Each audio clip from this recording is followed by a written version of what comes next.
ایسی بدبخت اور ناپاک قوم جنہوں نے اس روئے زمین پر ایک ایسے گناہ کو ایجاد کیا جن سے پہلے کوئی بھی قوم اس روئے زمین پر اس گناہ کے اندر مبتلا نہ تھی۔ یہ قوم کون سا ایسا گناہ کرتی تھی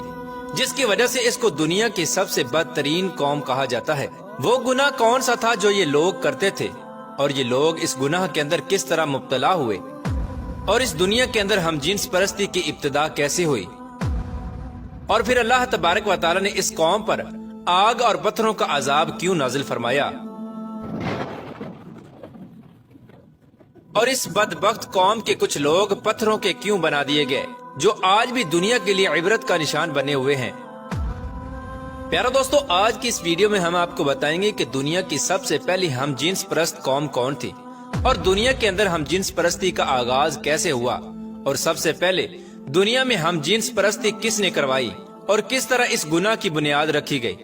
پیارا دوستو، ان تمام تر سوالات کے جوابات قرآن و حدیث کی روشنی میں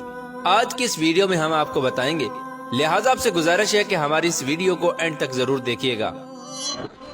پیارا دوستو، حضرت لوط علیہ السلام کی قوم وہ واحد قوم تھی جو دنیا کی بدترین فحاشی کرتی تھی۔ یہ لوگ اتنے گھٹیا تھے کہ عورتوں کو چھوڑ کر مردوں کے ساتھ ہم جنس پرستی کیا کرتے تھے، اور عورتوں کی بجائے مردوں کے ساتھ اپنی خواہشات پوری کیا کرتے تھے۔ شہر سدوم میں رہنے والی یہ قوم حضرت لوط علیہ السلام کی امت تھی۔ حضرت لوط علیہ السلام کو اللہ تبارک و تعالی نے نبوت سے سرفراز فرمایا تھا۔ حضرت لوط علیہ السلام حضرت ابراہیم علیہ السلام کے بھتیجے ہیں، اور آپ کو اللہ تبارک و تعالی نے شہر سدوم کی طرف نبی بنا کر بھیجا تھا۔ چونکہ حضرت لوط علیہ السلام کے والد کا انتقال بچپن ہی میں ہو گیا تھا، اسی وجہ سے حضرت ابراہیم علیہ السلام نے حضرت لوط علیہ السلام کو بچپن ہی سے پالا تھا، اور حضرت لوط علیہ السلام حضرت ابراہیم علیہ السلام کے پاس ہی رہے تھے۔ حضرت لوط علیہ السلام اپنے والد کے انتقال کے بعد حضرت ابراہیم علیہ السلام کے ساتھ ہجرت کر کے ملک شام میں آ گئے تھے، اور حضرت ابراہیم علیہ السلام کی خدمت میں مصروف رہے۔ حضرت لوط علیہ السلام نے چونکہ حضرت ابراہیم علیہ السلام کی بہت زیادہ خدمت کی،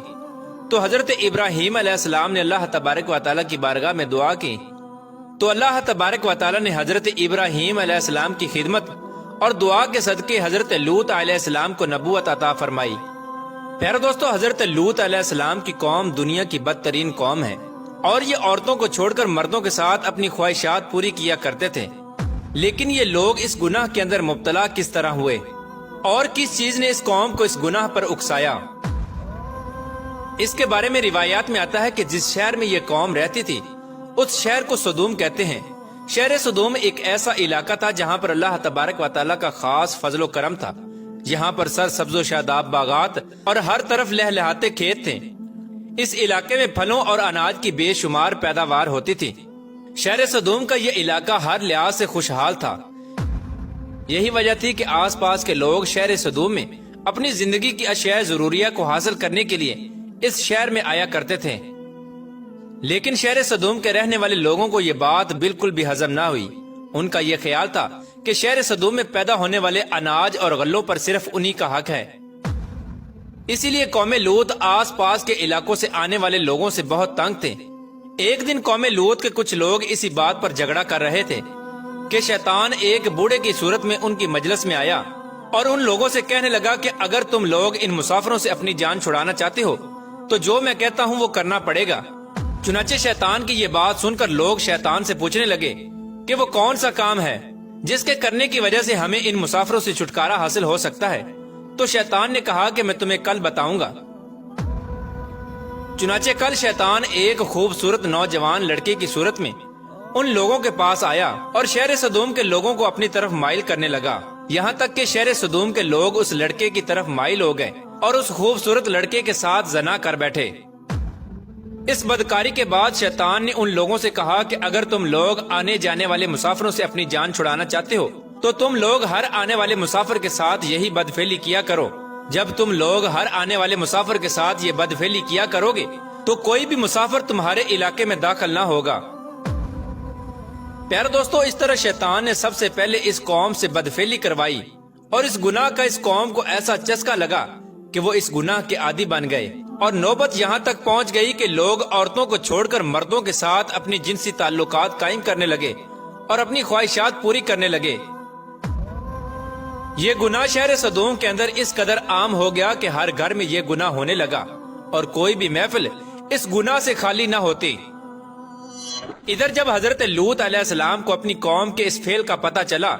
تو حضرت لوط علیہ السلام بہت غمگین ہوئے اور حضرت لوط علیہ السلام نے اپنی قوم کو اللہ تبارک و تعالیٰ کے عذاب سے ڈرایا اور اس گناہ سے منع کیا، جس طرح کہ اللہ تبارک و تعالیٰ قرآن پاک میں ارشاد فرماتا ہے،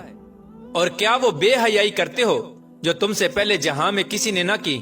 تم مردوں کے پاس شہوت سے جاتے ہو عورتوں کو چھوڑ کر، بلکہ تم لوگ حد سے گزرے ہوئے ہو۔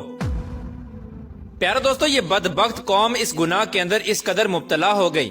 کہ حد سے زیادہ بڑھ گئی۔ حضرت لوط علیہ السلام نے اپنی قوم کو بارہا دفعہ سمجھایا، لیکن یہ قوم اس گناہ سے باز نہ آئی۔ جب حضرت لوط علیہ السلام اس قوم کو اس گناہ سے منع کرتے تو یہ لوگ حضرت لوط علیہ السلام کو برا بھلا کہتے، اور نوبت یہاں تک پہنچ گئی کہ حضرت لوط علیہ السلام کو اس شہر سے نکالنے کی دھمکیاں دینے لگے،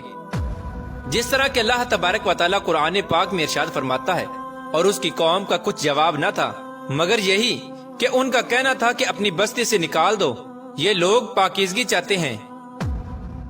اس طرح جب یہ قوم حد سے زیادہ بڑھ گئی اور حضرت لوط علیہ السلام کو دھمکانے لگی، اور ساتھ ہی حضرت لوط علیہ السلام کو یہ کہنے لگی کہ اگر تم اللہ تبارک و تعالیٰ کے سچے نبی ہو تو ہم پر وہ عذاب لے آؤ جس عذاب سے تم ہم کو ڈراتے ہو، اور اس طرح اس بدبخت قوم نے خود ہی اللہ تبارک و تعالیٰ کے دردناک عذاب کو طلب کیا۔ پیارا دوستو، جب حضرت لوط علیہ السلام کی قوم اس بدفعلی کی وجہ سے قابل ہدایت نہ رہی تو اللہ تبارک و تعالیٰ کی طرف سے دردناک عذاب آ گیا۔ چنانچہ حضرت جبرائیل علیہ السلام چند فرشتوں کے ہمراہ خوبصورت نوجوان لڑکوں کی صورت میں مہمان بن کر حضرت لوط علیہ